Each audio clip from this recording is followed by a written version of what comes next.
everyone, back again. Now we're going to continue on with episode 4. And this episode is going to start on part 5, titled The Division of Profit into Interest and Profit of Enterprise, specifically on chapter 21, which is the first chapter within part 5. And we're going to cover all the way up to chapter 26, titled The Accumulation of Money Capital and Its Influence on the Rate of Interest. Now, before jumping into it, don't want to give too much of a intro here. You know what we're doing here. If you happen to have stumbled upon this, go check out episode 1, but more importantly, go check out the episodes I did on Adam Smith, David Ricardo, and Capitals Volume 1 and Volume 2.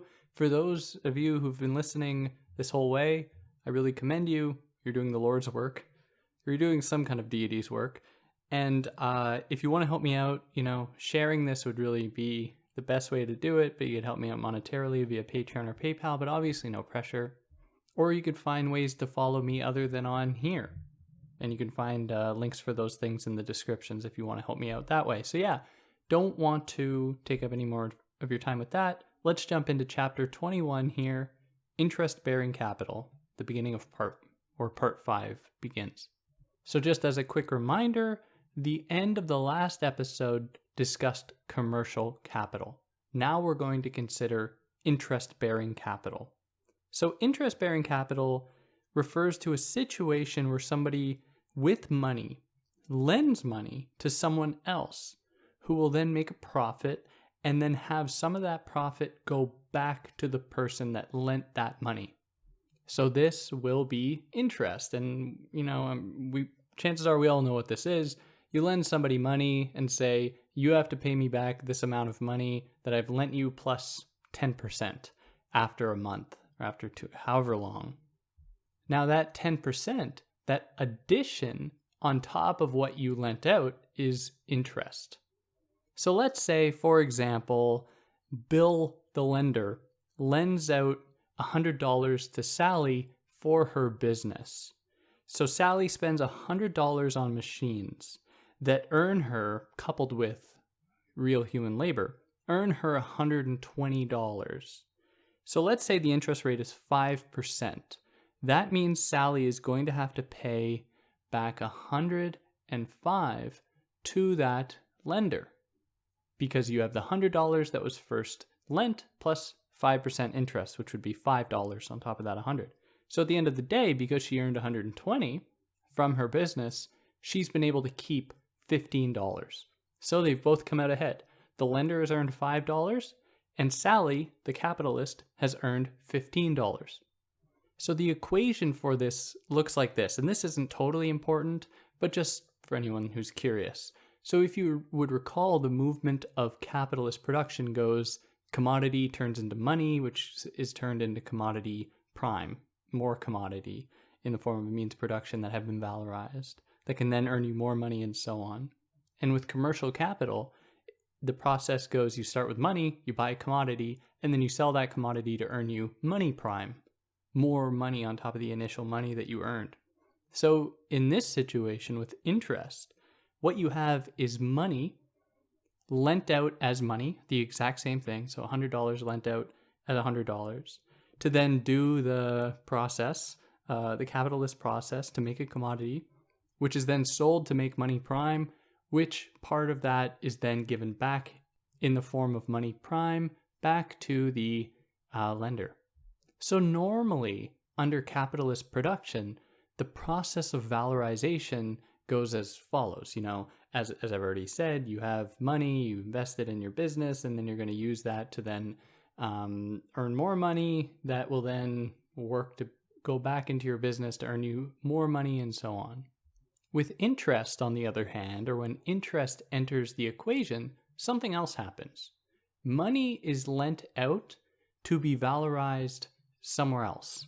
So the investor likely won't have any kind of stake in the capitalist production process at all, or the lender won't have any stake in that.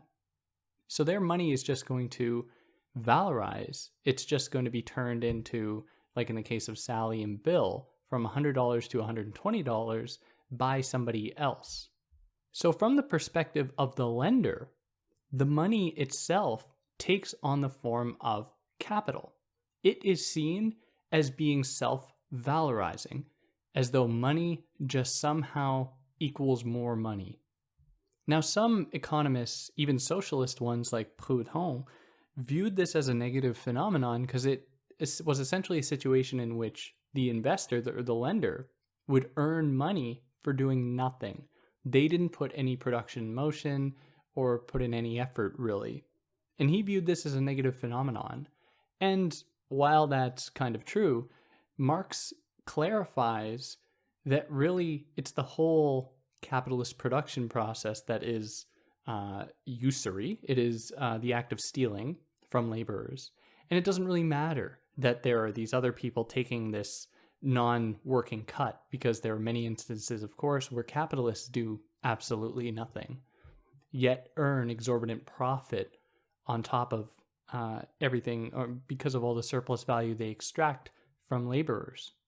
And it kind of reminds me, I was listening to a podcast that's titled I believe it's titled The Dream, in which the host uncovers the way that pyramid schemes work, various pyramid schemes. And throughout, there's this idea that pyramid schemes are this evil element within our economy, within our lives, and it's something we have to weed out. And the reason that they say it is because it is exploitative. I mean, there's no guarantee that you're going to actually earn money by investing your own money within a pyramid scheme, and that's really the nefarious side of it.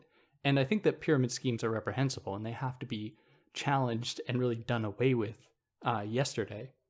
But at the same time, pyramid schemes can serve a beneficial purpose for the broader capitalist economy, because they can seek, or they can, by existing and by drawing all of our attention, they can naturalize the capitalist economy as not itself being exploitative. So then people who have been indoctrinated within the capitalist mode of production can look at pyramid schemes and say, oh, that is evil. All the evil is over there. What we have is not evil. What we have is not exploitative. Where the point is to really show that pyramid schemes are an intensification of the logic of capitalism that is itself exploitative. And they are both bad. They're very much both bad. Not defending either here. But that's how I interpret Proudhon imagining this interest-bearing capital through lenders as being like this ultimate evil. Of course, what that does is it erases the fact that at the very core of the capitalist mode of production is the same evil, but on a much broader scale. Now, with that being said, I would really recommend this podcast. It's really quite good. It's called The Dream, that you can go and check out. I found it quite entertaining and enlightening. But anyways, I digress. The difference, though, between this process of interest-bearing capital and the regular one of just general, capitalist production, as Marx says, he says that it is a superficial form, separated from the real movement whose form it is. Now, what else is different is that for the person lending out money, their valorization of capital, the money that they've lent that just valorizes itself, is not guaranteed because somebody else has to do it. And they already have tons of money already. Chances are it doesn't really matter. But it is guaranteed as a kind of contractual agreement. So even if the capitalist is unable to turn that money into more money, they're going to need to pay it back somehow. And so they'll often get screwed over because they'll be in debt. So in this whole process, money ceases to be only a means of exchange, and it itself becomes a form of capital. It becomes a way by which people can earn money in itself. That is, money can be the way to earn more money. And so money takes on the form as a kind of means of production. And I'm using that term lightly here and very loosely. Marx doesn't say it in those terms. He doesn't say money is a means of production. But it is insofar as it valorizes itself. It is able to create value just as though the means of production are as labor. So it assumes the form of a kind of commodity in this setting. But this is another interesting element of this, is that normally a commodity's price is going to be determined by the cost of constant capital that went into making it, plus the price of the variable capital, wages, plus the surplus. And that would apply for any commodity, be it shoes or basketballs or whatever. But that doesn't apply here in determining what the interest rate is going to be. That is, in determining what the capitalist or what the borrower is going to have to pay back to the person lending the money as interest. And the issue gets further complicated when we think about the ways, and I've already intimated this, with the exchange of other commodities. Their price is going to be determined, or their value is measured by the money represented in those things. Now, if we do that with money, all we are saying is that money is equal to money. But that's not really what's going on here, because Bill, who lent out $100 to Sally, somehow is able to turn that $100 into $105. So it's not as though $100 is equal to itself in value. $100 is actually equal to $105.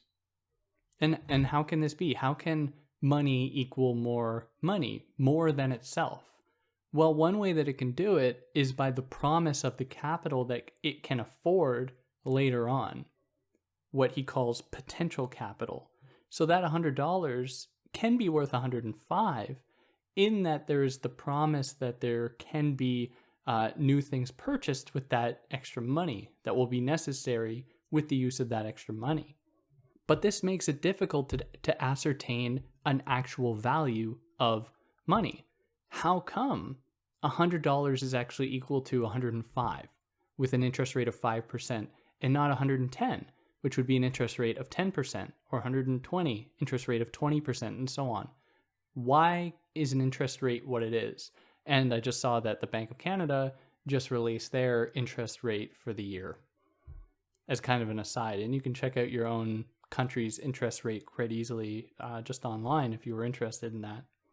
And I would like to add that I'm not sure how this conversation has developed since Marx. I don't know if there's a more concrete idea about what constitute interest rates now, but at the time, certainly, and I think till now, it is a very mysterious thing.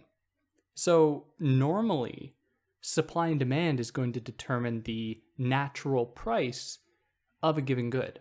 And this is also going to be determined by the socially necessary labor that goes into that good, and how far away like each enterprise deviates from that norm will determine whether or not they're going to break even, they're going to make a little extra, or make a little less. But on the total, you're going to be able to arrive at a natural rate of cost, or the natural market price, when supply and demand are somewhat equal. Now, we can't really do that in the rate of interest, largely because people are going to just charge whatever interest rate they want. You're going to get a very different interest rate between, between a bank like in Canada and between it and an established kind of loan shark or quick payment, payday type lending place. And in each instance where there is an interest rate decided upon, that interest rate is establishing the value of the money lent. If the interest rate is 10% on $100, what that is saying is that $100 is actually equal to $110. And now that puts us here into chapter 22, division of profit, rate of interest, natural, or division of profit, rate of interest, and natural rate of interest. Okay, so how is interest calculated?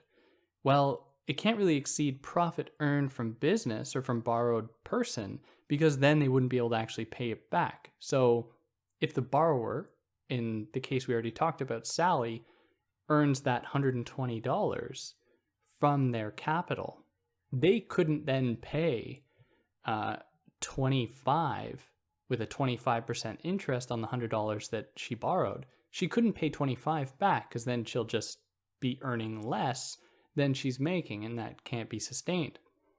So interest rate has to be greater than 0, or it has to be, and it has to be less than total profit earned.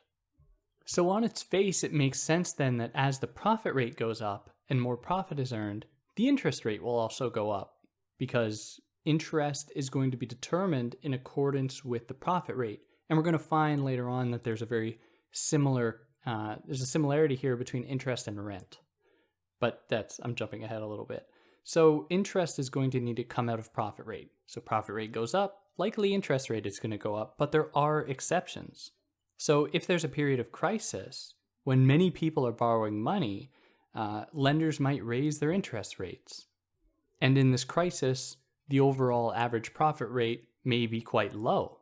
And there's less money going around, and so lenders, the few people who do have disposable income that they can lend out, because the demand is so high for that money at that time, they could then raise their prices, raise their interest rates. And as capitalism progresses and more and more wealth kind of floats around, there may be fewer and fewer people seeking to borrow money. The demand might come down, interest rate might come down, which also happens to run in accordance with the idea of the tendential fall in the rate of profit as profit rate comes down. So that makes sense. Anyways, there are a bunch of different factors that are going to affect interest rates, profit rates. To some extent, they are tethered, but there are exceptions to this rule. So it is still possible to come up with an average interest rate. Technically, if you were to compile all of the different interest rates all of the different people are paying and added them and then divided by the number of people, you could come out with an average interest rate. No problem, you have that. Whether or not it's actually going to be indicative of the general natural rate of interest is probably not going to be correct. And that is because the actual proportion of interest is going to be determined in each individual moment between a lender and a borrower. So the lender is going to say, hey, what kind of profits are you going to make on this? How much money are you going to make so that I can determine how much interest I charge for this? Because if I lend you $100 and you're going to make $1,000 on that $100, I want an interest rate of maybe 100%. So they're going to have to pay back $200 to the lender while they keep their $800 that they earned on top of their invested capital, really. Technically $700, but anyways. Now he makes an interesting point here to say that while you can't really come up with an average interest rate, certainly not really at the time, it has a concrete basis that is absent from determining the profit rate. So the profit rate might be affected by many, many, many different factors. Many different commodities and many different enterprises might have effects on other enterprises, other commodities. Labor might have an effect and so on. Whereas with interest rate, because you're only dealing with one commodity here, it does have a kind of firm basis to exist. It has a firm ground to rest on. Even, there's still speculation, there's still going to be crises, there's still going to be problems.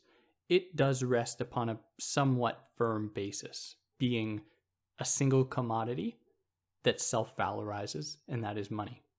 So really, any interest rate decided between any two people is its natural price or its market price, because it is just represented in money, which is itself the representation of value. So money, interest rate equals money, which equals the representation of value, which equals money, and so on.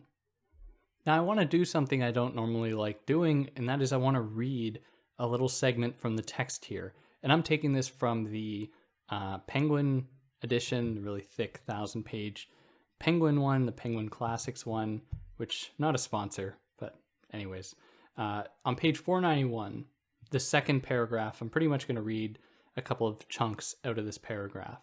And these chunks speak to the way that interest is somewhat firm and homogeneous in its accordance to or being connected to a single commodity, money.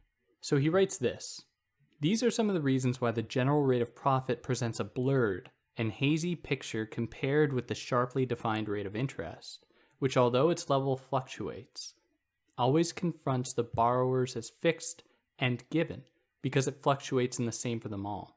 In the same way, changes in the value of money do not prevent it from having the same value in relation to every commodity, and market prices of commodities fluctuate daily, although this does not prevent them from being noted every day in the reports. It is just the same with the rate of interest, which is noted just as regularly as the price of money. This is because capital itself is offered here as a commodity in the money form. The establishment of its price is therefore the establishment of its market price, just as with all other commodities. And so the rate of interest presents itself always as a general rate of interest, as so much for so much money as quantitatively determined. The rate of profit, on the other hand, can vary even within the same sphere, given the same market price according to the different conditions in which individual capitals produce the same commodity. For the profit rate on an individual capital is not determined simply by the market price of the commodity, but rather by the difference between market price and cost price. And these various rates of profit, firstly within the same sphere and then within the various different spheres, can be equalized only through constant fluctuations. Now, I just wanted to read that just so people know that I'm not making up this idea that interest rate is somewhat static, whereas profit rate can be affected in so many different ways. Because I think on its face, it would seem as though it were the other way around, where interest is just always going to fluctuate, always going to be determined in the last, in immediate instances and not have any actual kind of tangible connection to anything. And again, that was on page 491. So that puts us here into chapter 23 titled Interest and Profit Enterprise. So interest is a part of profit, as we've said. It can only happen if there is excess floating around. So if the capitalist, if the borrower, if there are people out there who can borrow money, earn some extra from that money, and then give some of that extra back to the person lending it. Now, of course, this isn't always the case. Like, somebody might be struggling with, gambling addiction. They might borrow money and the lending person doesn't care, because if the person can't pay it off, they'll just take their house or their car or whatever. So it is in the lender's interest to just always be lending out money as frequently as possible in order to keep earning more money. Money will just beget more money in this situation. So we know that interest is just a part of profit. But to the capitalist, this quantitative distinction, that is the distinction between interest and the distinction between that and profit minus interest, becomes a qualitative difference, not just a matter of being different with numbers. So what this means is that in the capitalist economy, interest comes to assume a kind of natural element of that economy, where it just seems as though interest-bearing capital always existed, and that it is a natural product of lending out money, whereas the profit rate is then naturalized to be the amount of profit earned minus the amount of interest paid back to the lender. And so profit then isn't just what is earned on top of production. Profit comes to equal what you've earned minus interest. And that becomes what the profit rate is to the capitalist. Now these appear, that is interest-bearing capital and profit capital, normal capital within production that turns a profit, appear to be two separate elements that are necessary for one another, and they take on qualitatively different forms. Of course, that hides the fact that the interest-bearing capital is only possible by taking a chunk out of the original profit-bearing capital in production. So interestingly, this qualitative distinction between profit and interest exists when the capitalist doesn't borrow any money. They essentially, that is when they don't borrow money for somebody else. And I really like this point that Marx makes here, because when the capitalist exists as a capitalist, they are paying themselves some money. They're not just taking all of their profit and throwing it back into their business. They want to live luxurious lives.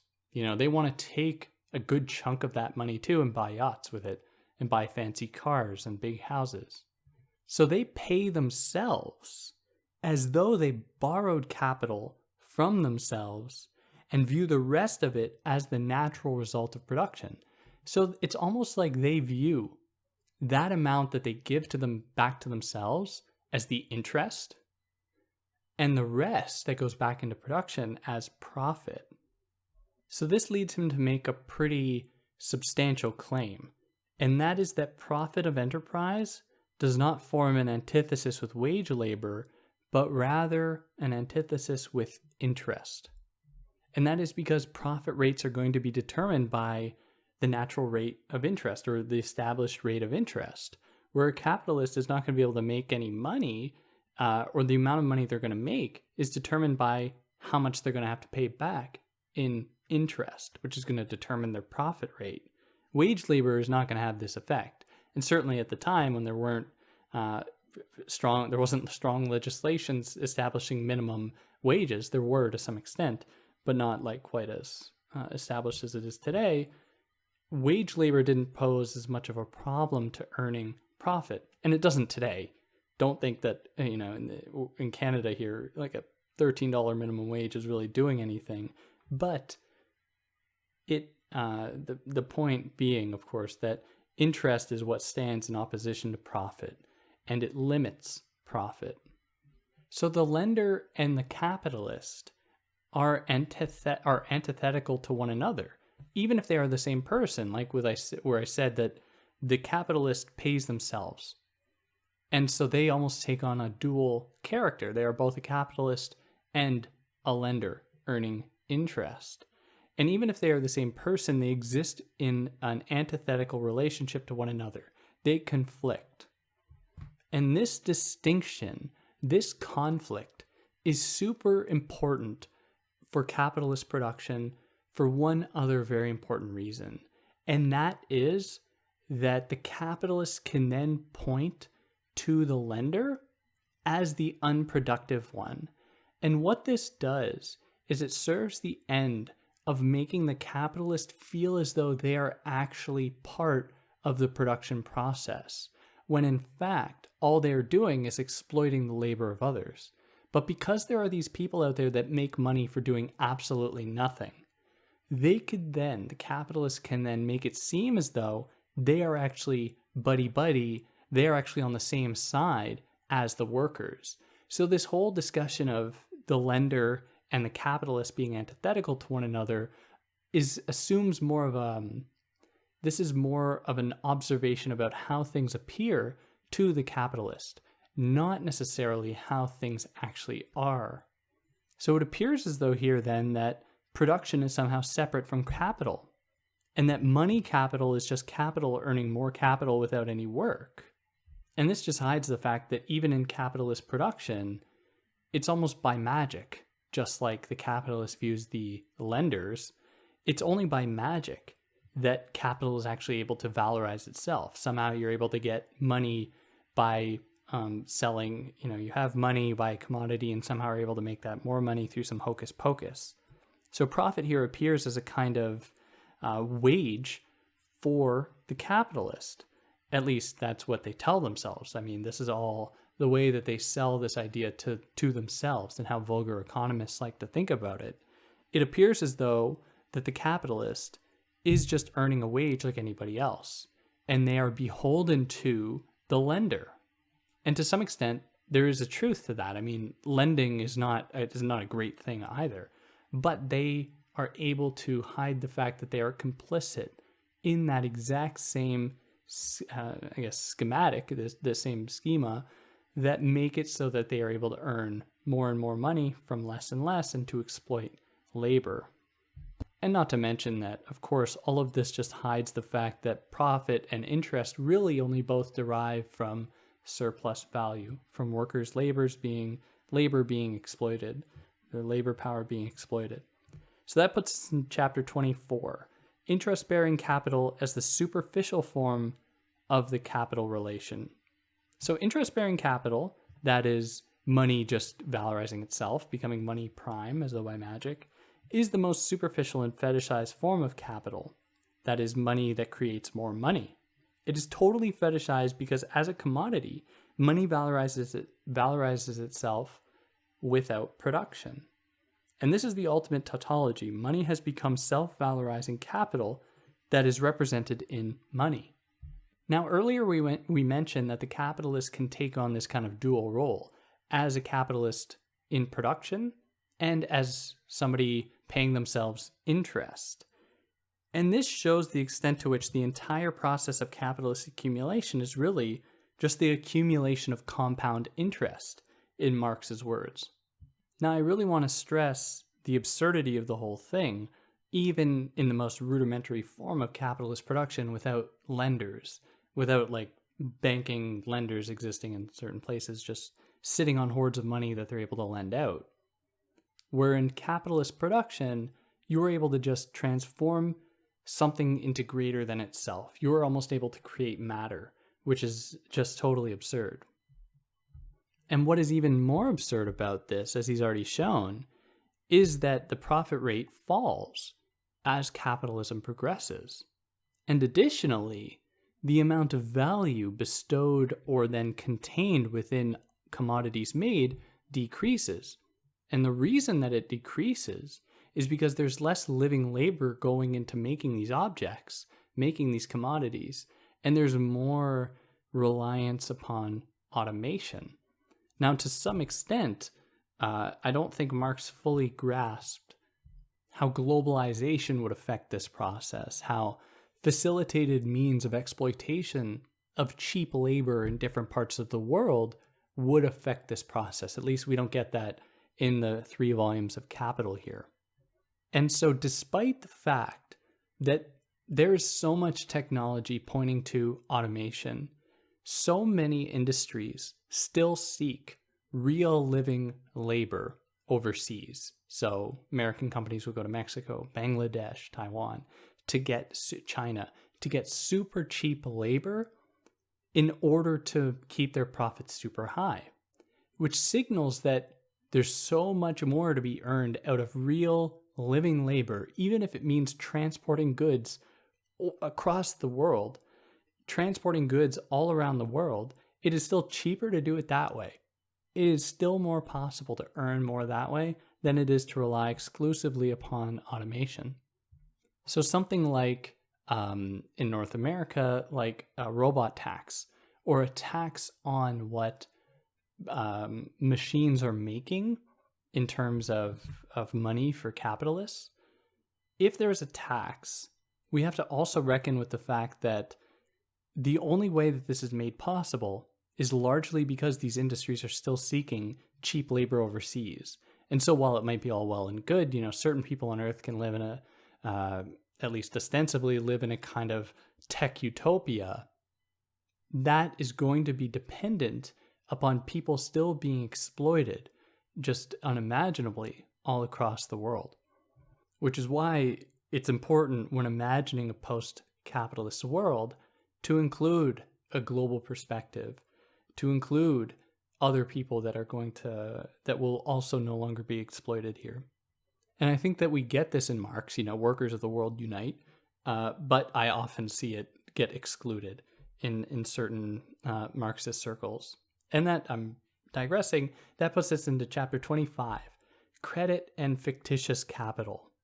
Now, this chapter uses many quotes from many different legislative bodies, from different political economists, from politicians, from capitalists, about trade between India and England. And I'm not going to recount all of these different letters, all of these different reports, because there's just so much content here. So I'm just going to give the highlights about what Marx analyzes in them. So in considering the title of the chapter, Credit and Fictitious Capital, he focuses on commercial and bank credit here, not state credit, which would be that's kind of out of the scope of what he wants to discuss here. So here he considers paper money as distinct from valuable money. And money here can be thought of in a few different ways. So you have paper money. You also have like government bonds, which is like an amount of money that, if you pay a certain amount to the government, they could give you a bond that stands in for a certain degree of money, kind of IOU from the government. Or you could be talking about metallic money, like gold, things that are valuable, like gold or silver. Now, the history of money is interesting, and the way that Marx conceptualized it is, I think, to some extent, a little bit of an antiquated way to look at the formation of money, and he draws upon Aristotle and other old school ideas about how money formed. But the way that he imagines money forming is that some people had money, and like in the form of gold and silver, and there was certain risks associated with that. You know, it might get stolen, it might be might not be easily movable through transport because it's heavy. And so various banks, or what at the time I'm just calling banks, various enterprises opened up that would say, hey, you know, I can help you move your money. I'll hold on to it. I'll protect it. And here's this paper representation of the amount of your gold that I have. And that could then be exchanged with other people. So you could say, you could be given this IOU for, I don't know, 2 pounds of gold in reserve.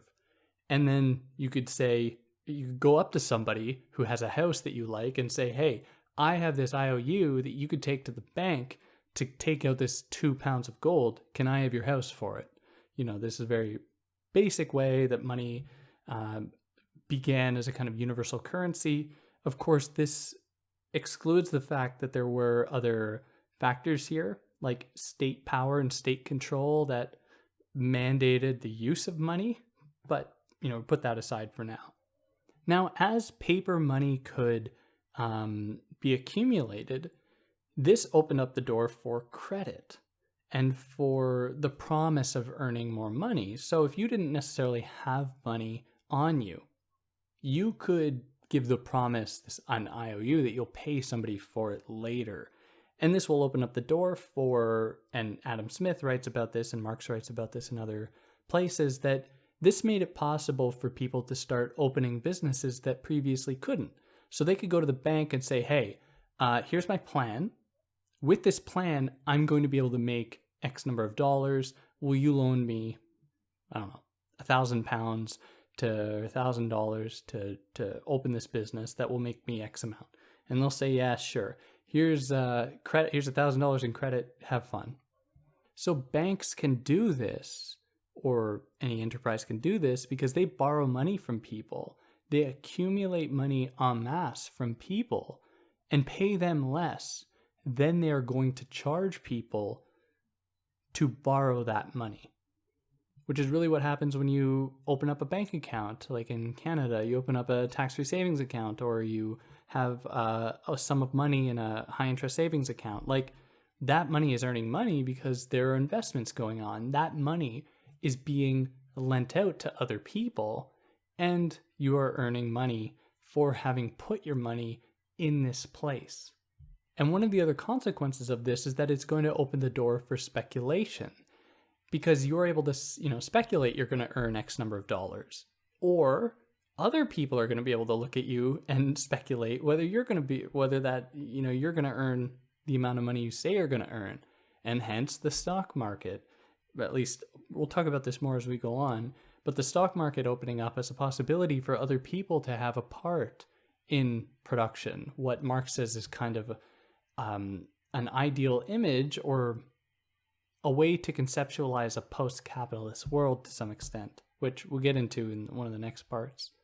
So if production ensues without actual money, that is only on credit or the promise of money, what you can have is a situation in which you are able to produce a lot because you're existing on credit, but maybe you don't have a buyer for all that stuff. So all of this production was able to unfold without you actually having the means to cover the costs of it. So it's almost like production happened out of thin air. It was like a hocus pocus that created the possibility of production that couldn't be paid back. So commodities were made almost for nothing. They were made for less than it cost to make them. It's like a total, it's mind-bending. Anyways, that puts us here into chapter 26, where I'll stop here.